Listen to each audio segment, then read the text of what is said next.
Welcome to another deep dive. Today we're going to be tackling something that's kind of invisible, but powers pretty much everything we do online. Computer networks. Yeah, these things are everywhere, but most people don't even think about them. Right. You click a link and a web page magically appears, Yeah. but there's so much going on behind the scenes, and luckily we've got a stack of documents here that break it all down. We'll be looking at everything from how networks are structured to those essential protocols that make data transfer possible. TCP, UDP, IP, HTTP, you name it, we've got it. Exactly. So our mission today is to really give you a solid grasp on how data travels from one computer to another across the globe, and maybe even uncover a few aha moments along the way. I think we'll definitely have some of those. The documents we've got here are pretty insightful. They don't just tell us what these protocols do, but they actually reveal the clever design choices and the trade-offs the engineers had to make. Oh yeah, for sure. So where should we start? Well, I think the best place to begin is with the fundamental concept of network layers. Right, like a multi-tiered cake. Exactly. Each layer has a specific function, and they all work together. We've got the 7-layer OSI model, which is kind of like the ultimate blueprint. But we can also think about a simplified 4-layer model: application transport network and link. That's a good way to grasp the core ideas without getting too bogged down in the details. And speaking of grasping the core ideas, our sources use a really clever analogy to explain this whole layering thing: sending a letter. Oh, yeah. I love that one. So at the application layer, that's where you write the letter. Then the transport layer puts it in an envelope.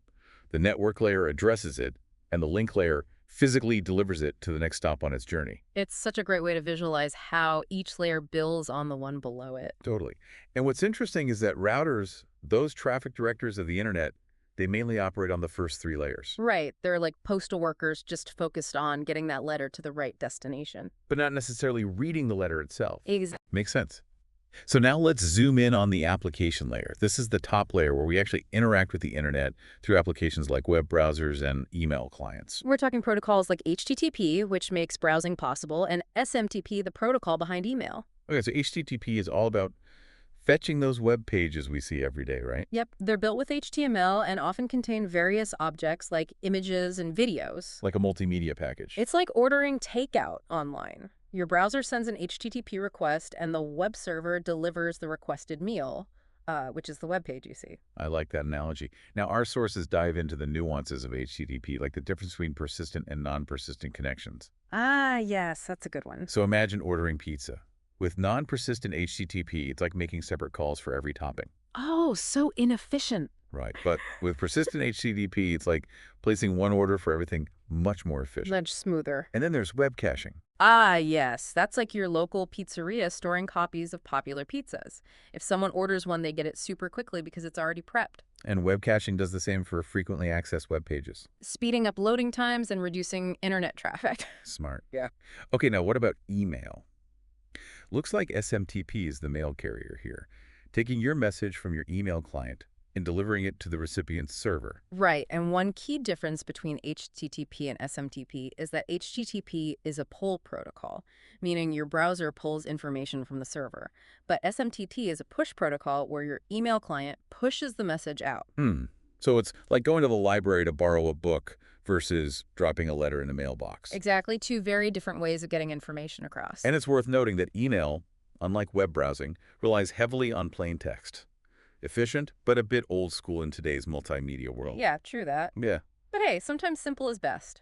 Right. Okay, so we've got HTTP for web browsing, SMTP for email. But what about those human-readable domain names, like Google.com? How do they get translated into those numerical IP addresses that computers actually understand? Ah, that's where DNS comes in, the domain name system. DNS, it's like a giant phone book for the internet. Exactly. Without it, browsing the web would be a nightmare. Yeah, can you imagine having to remember a string of numbers for every website? Not a chance.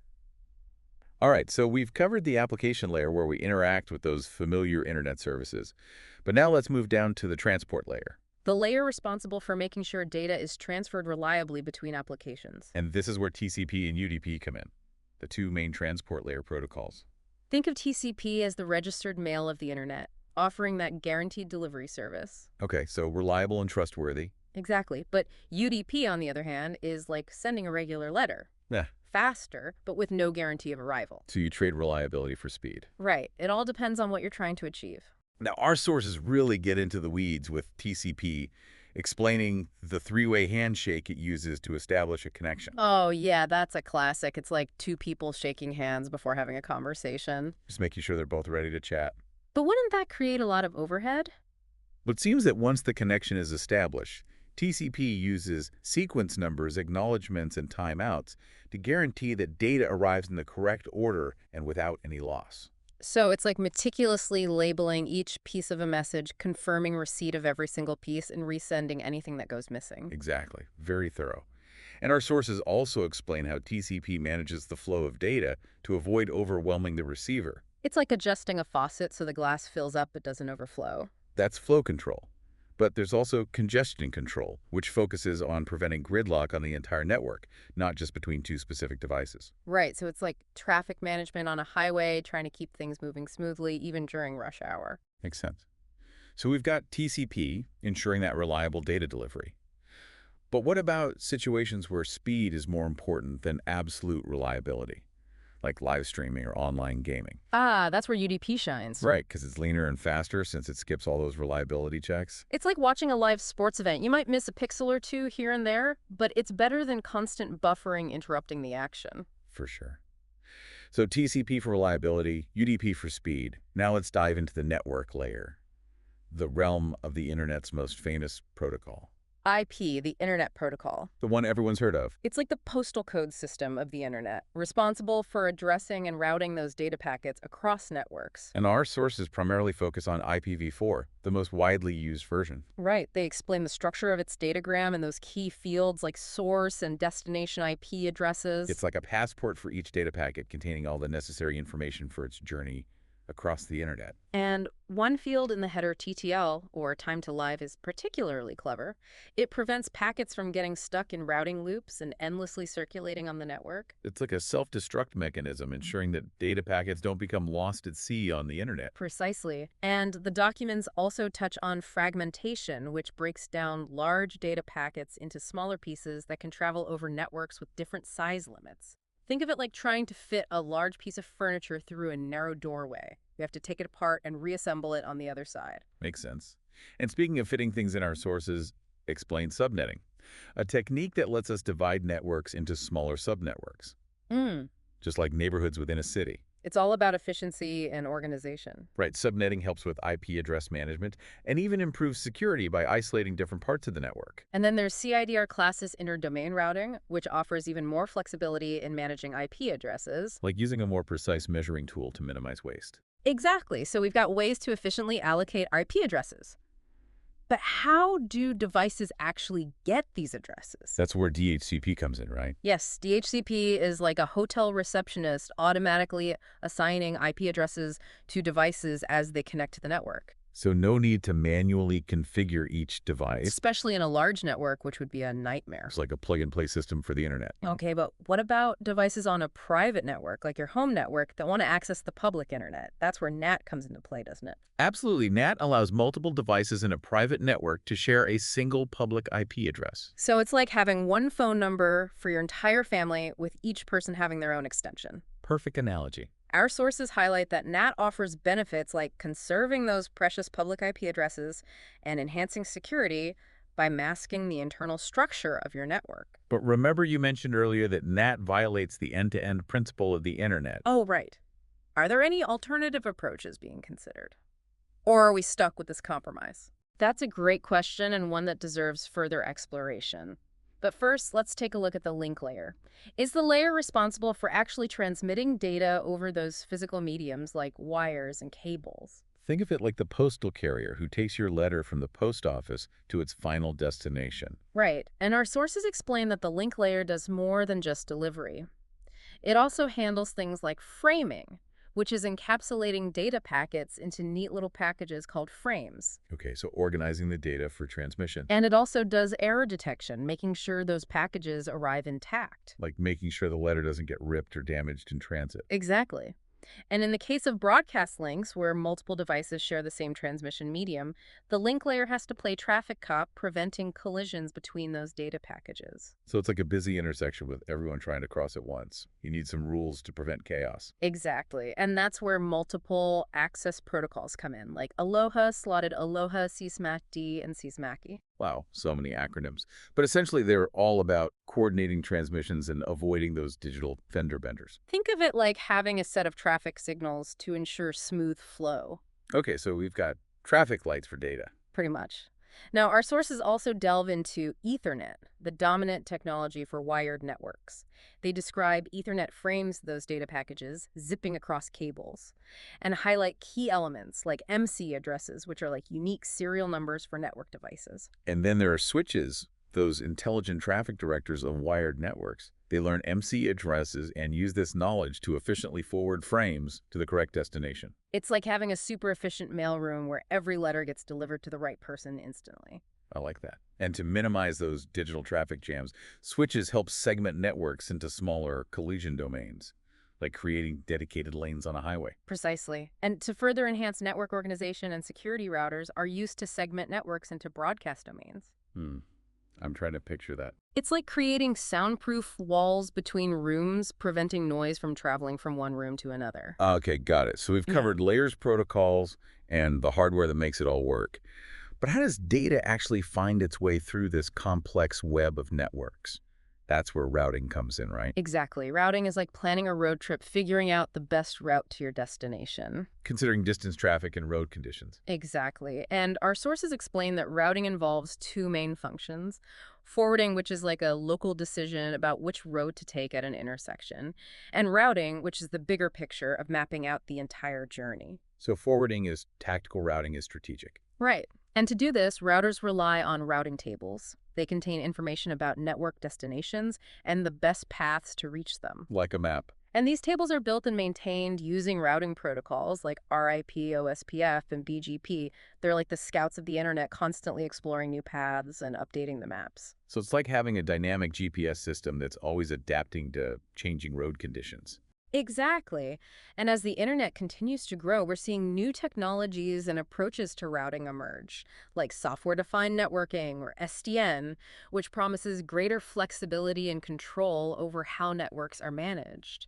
SDN, it's like having a central traffic control center that can monitor and adjust traffic flow across the entire network in real time. Precisely. It's a fascinating area of innovation in networking. It really is. Yeah. And we can't forget about the advancements in network infrastructure itself, with the rise of fiber optic cables and 5G wireless technology. We're seeing incredible leaps in speed, capacity, and reliability.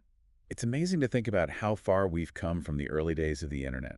And I'm sure there are even more exciting developments on the horizon. Definitely. But for now, I think we've covered a lot of ground in this first part of our deep dive. We've explored the fundamental concepts of computer networks, from layers and protocols to hardware and routing.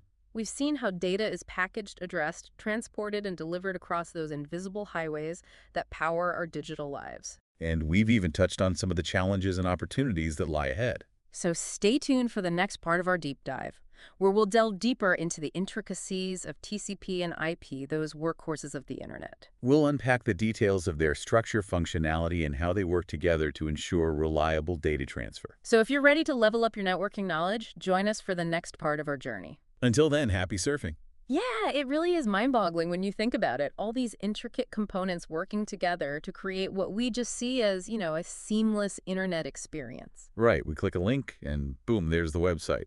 But like you said, behind the scenes, it's a whole symphony of protocols and technologies. Speaking of symphonies, you mentioned TCP's three-way handshake earlier. It's like this elaborate greeting ritual before any data exchange can even happen. Our sources break it down as a series of messages. First, a SYN packet, kind of like saying, hey, want to chat? Right. And then a SYNACK comes back like, sure, let's talk. And finally, an ACK to seal the deal. It does seem a bit much for just starting a conversation, though, doesn't it? Well, establishing a reliable connection is super important for TCP. It's like making sure you have a clear phone line before starting an important business call. You don't want any dropped words or misunderstandings. Exactly. And once that connection is established, TCP goes to great lengths to ensure reliable data transfer. I'm really intrigued by these sequence numbers and acknowledgments. Yeah, the sources explain that TCP basically numbers each segment of data, kind of like chapters in a book. So the receiver can put them in the right order. Exactly. And then the receiver sends back acknowledgments for each segment, confirming receipt. So it's like signing for a certified letter. You're confirming you received each piece. But what happens if a segment gets lost along the way? Well, that's where timeouts come in. If an acknowledgement isn't received within a certain time frame, TCP just assumes the segment is lost and retransmits it. Like sending a carrier pigeon with a message, and if it doesn't return, you assume it got lost and send another one. Exactly. So TCP is constantly monitoring the flow of data, checking for missing pieces, and resending anything that goes astray. But wouldn't all this back and forth create a lot of overhead? How does TCP balance reliability with efficiency? Well, it seems TCP has a couple of clever mechanisms for that. One is flow control, which is like a pressure valve. It prevents the sender from overwhelming the receiver with data. Oh, like a conversation where one person talks nonstop and the other can't get a word in. Flow control makes sure both sides can speak and listen at a manageable pace. Exactly. And then there's congestion control, which steps in when the entire network is experiencing heavy traffic, like traffic management on a highway, implementing speed limits, and rerouting traffic to prevent gridlock. Right. The sources explain that TCP uses a sliding window mechanism for congestion control. The size of this window determines how much data can be sent before waiting for an acknowledgement. So if the network is congested, the window shrinks, slowing down transmission. But if things are clear, the window expands, allowing for faster data flow. It's really impressive how TCP can juggle all these tasks, ensuring reliability, managing flow, and responding to congestion. And it all happens behind the scenes. Totally. Okay, so we've covered TCP in depth. Now let's shift gears a bit and delve into the IP datagram format. Our sources provide a detailed breakdown of each field in the header, but it can be a bit overwhelming. Maybe we should just focus on a few key fields to paint a clearer picture. I think that's a good idea. For example, the TTL or time to life field is particularly interesting. It's like a countdown timer for each packet, preventing them from endlessly bouncing around the network if they can't find their destination, Yeah, it's a clever safeguard against those routing loops. ensuring that packets don't become lost in space on the internet. Exactly. And then there's fragmentation, the process of splitting large packets into smaller pieces to accommodate networks with different size limits. Like disassembling a large piece of furniture to move it through a narrow doorway. The sources explain that the IP header contains information that allows these fragments to be identified and reassembled at the destination, like putting a puzzle back together. Okay, that makes sense. So fragmentation adds some complexity, but it's essential for ensuring that data can travel across networks with diverse technologies and limitations. Right. Now, how about we talk about subnetting? The sources describe it as dividing a network into smaller subnetworks, like creating neighborhoods within a city. Okay, I can picture that. But why is this so important?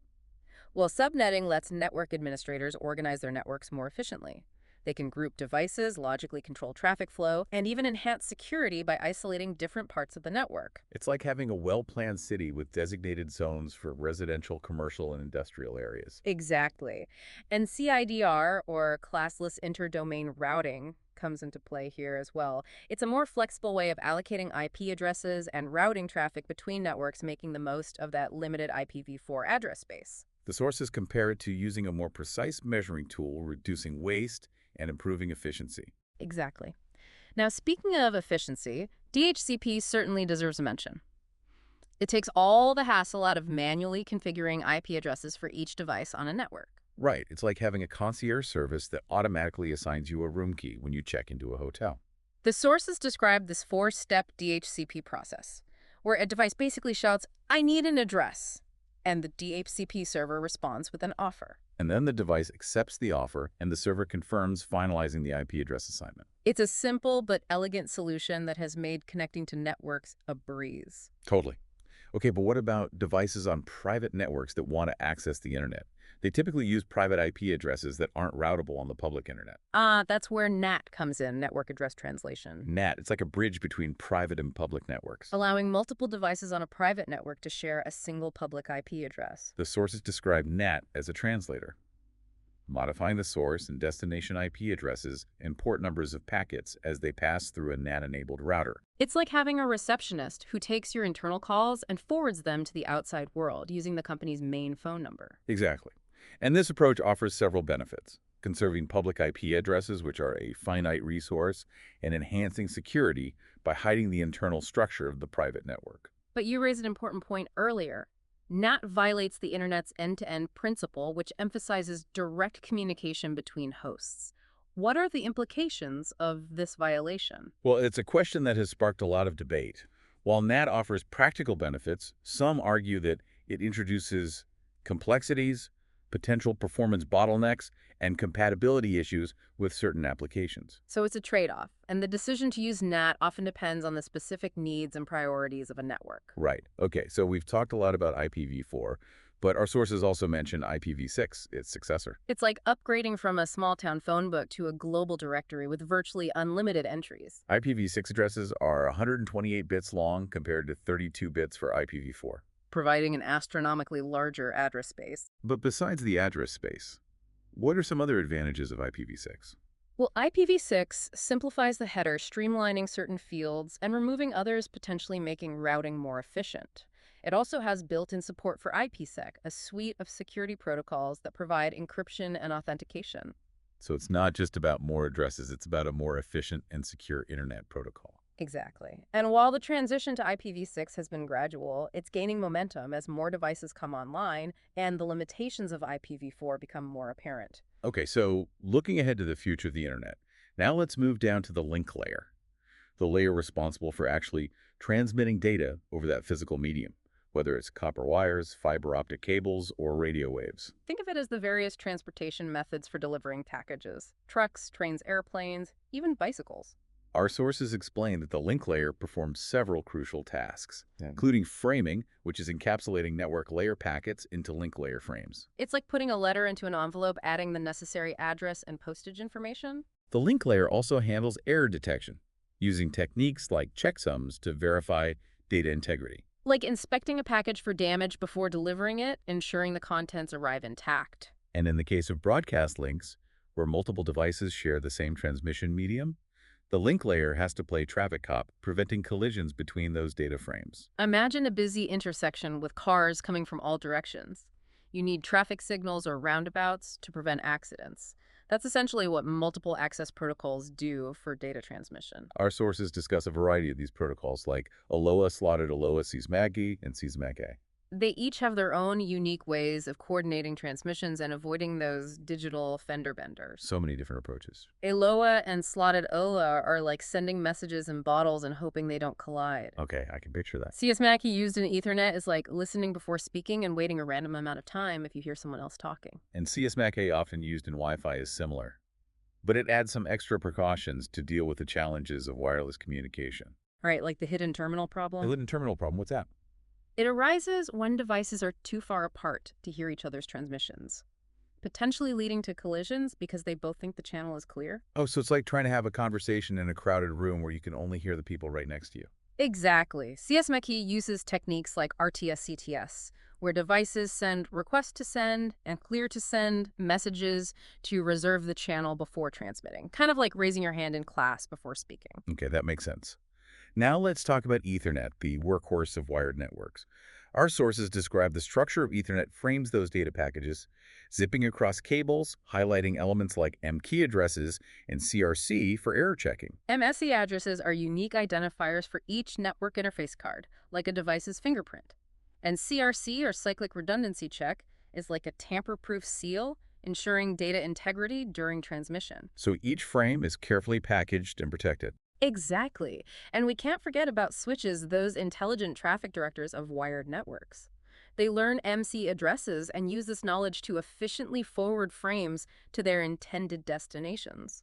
It's like having a receptionist who knows exactly where everyone sits in the office and can deliver mail directly to their desks. Switches also help segment networks into smaller collision domains, reducing the likelihood of those digital collisions. It's like dividing a large office into smaller cubicles, reducing noise and distractions and allowing people to work more productively. Exactly.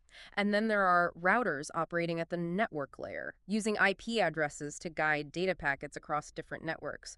They're like the GPS navigation systems of the internet, constantly calculating the best routes. And they maintain those routing tables, which are like maps of the internet showing the best paths to reach different destinations. Right, and these tables are constantly updated using routing protocols like RAP, OSPF, and BGP, which exchange routing information between routers. It's like having a network of scouts constantly exploring the internet landscape, reporting back on the best paths and road conditions. And as the internet continues to grow and evolve, we're seeing new routing paradigms emerge, like software-defined networking or SDN, which offers a more centralized and flexible approach to network management. SDN, it's like having a central traffic control center that can monitor and adjust traffic flow across the entire network in real time.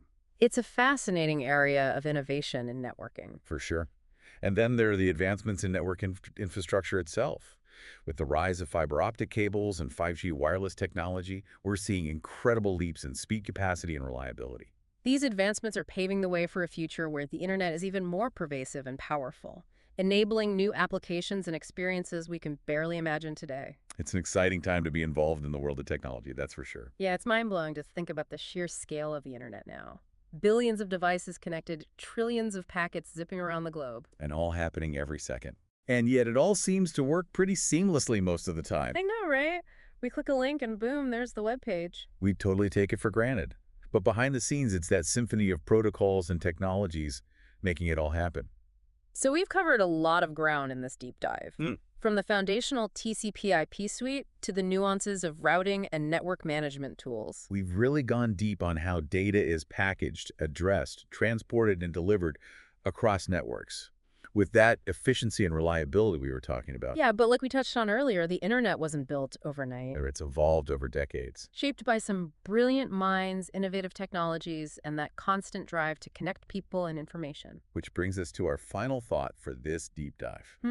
Okay, are you ready for this? Lay it on me. So the documents we've been looking at, they really highlight how crucial the internet has become to modern life.